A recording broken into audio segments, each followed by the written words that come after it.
this is Mahira. Today we're gonna talk about ladybugs. Well, some people might call them ladybird, ladybug, even ladybird beetle. Well, I got lots and lots of ladybirds in my backyard.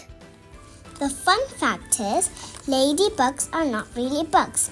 They are beetles or ladybird beetles, but technically, these three names are correct.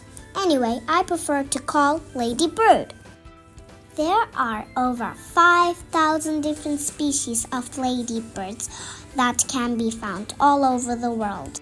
Ladybirds are found in any habitat. Sometimes they get into people's houses. Body parts of ladybirds. Ladybirds have two pairs of wings attached to the thorax of their bodies.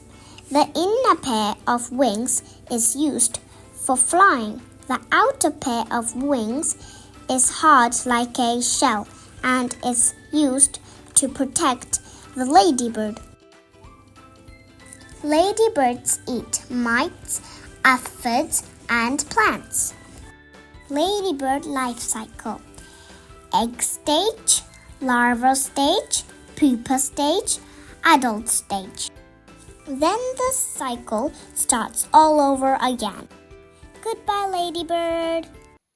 So here, guys, thank you for watching my video. Share, like, and do whatever you have to do on your platform. Bye-bye.